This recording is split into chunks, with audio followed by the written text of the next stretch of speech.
अरे अरे, देखो तो, यह तो एक चिड़िया है, हमारे पास ही आकर बैठ गई। लगता है इसे भूख लगी है, हमें इसे कुछ खाने को देना चाहिए। हाँ पद्मा, तुम इसे कुछ खिला दो, शायद भूख के मारे यहाँ आ गया होगा। पद्मा ने उस चिड़िया को कुछ चावल देती है। चिड़िया कुछ देर पद्मा को देखती रहती है, फिर चिड़िया उस चावल को खाकर उड़ जाती है। अब चलो पद्मा, घर चलते हैं, शाम भी हो रहा है। भोला और पद्मा दोनों खेतों पर काम करने के बाद अपना कुटिया पर चले जाते हैं। सुनिए भोला जी, ये फावड़ा उठाओ और मेरे साथ चलो।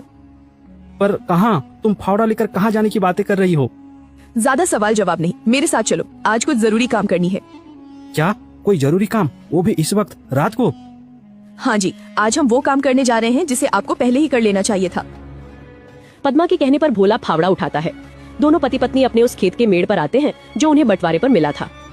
पद्मा, यह तो हमारा मेड़ है, और वहाँ पर जो फसल लगी है, जहाँ पानी भरा हुआ है, वह तो मेरे दोनों बड़े भाइयों का खेत है, और हम जहाँ खड़े हैं यही हमारा मेड़ है।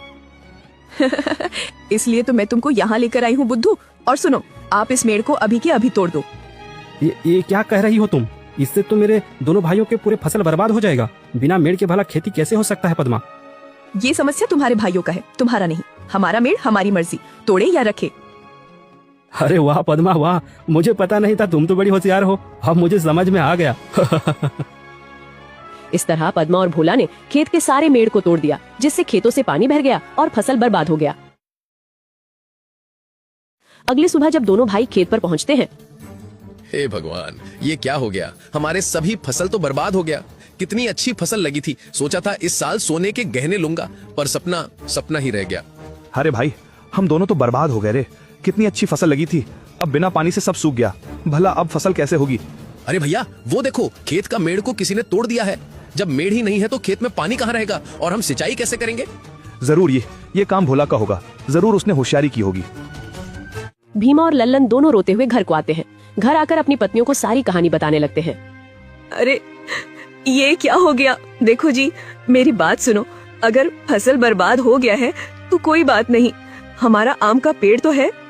हाँ, तुमने बिल्कुल सही कहा, पर अभी आम पकने को कम से कम 12 से 15 दिन और लगेगा। हाँ भैया, जब आम पक जाएंगे तो हम उसे बाजार ले जाकर अच्छे पैसे कमा सकते हैं। हाँ ललन, तुम बिल्कुल ठीक कह रहे हो। अब यही एक रास्ता बचा है, वरना हम सब भूखे मर जाएंगे।